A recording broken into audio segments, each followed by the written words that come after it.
thing is they go ahead and basically they've given you the visual. So this is 10, this is 6, and we're looking out for this one right here. How many of you recognize that you have to use the Pythagorean theorem on this one? How many of you did not recognize you use the Pythagorean theorem on this one? That's okay if you didn't recognize it. The key on this, you see where they have that right angle right there? If you see that with the triangle, then you kind of know, okay, anytime you see this, that's going to let you know you're using Pythagorean theorem. You understand this is your hypotenuse or your C, and it doesn't matter how you label these two, A or B.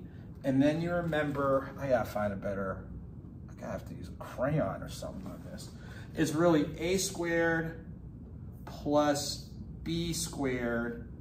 I don't know why my 2's are not coming out the way they're supposed to, equals C squared. I'll figure out, I probably have to use a pen.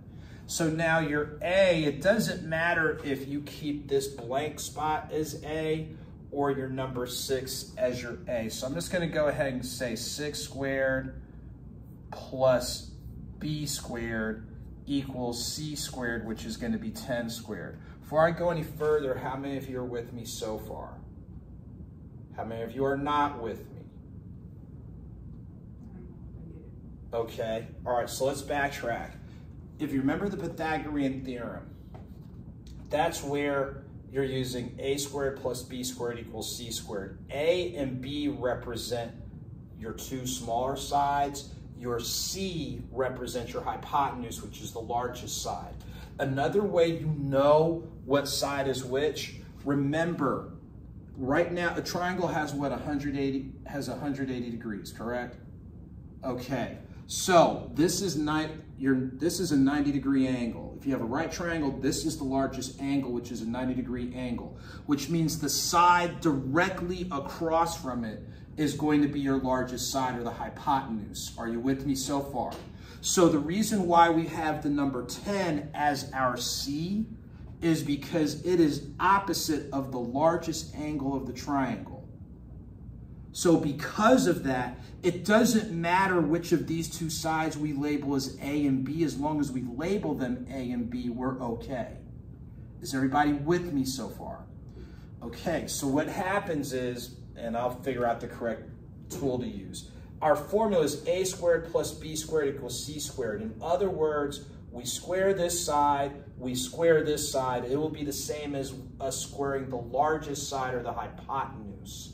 Is everybody with me? So now, again, we have one value, which is 6. As long as we put it in as our A or our B, we're going to be okay. And since 10 is the largest side, we have to put it as our C. Is everybody with me so far? Now, when we do this, we should have 36. I got to find another thing to use. Let me try. Heck, at this point, I'll be willing to try a crayon. All right, so 36, okay, that's a little bit better. Plus B squared equals 100. Everybody with me so far? Now, you have an algebra problem, and we have to solve for B squared in this case. So if we subtract 36 from both sides, that means B squared equals 64.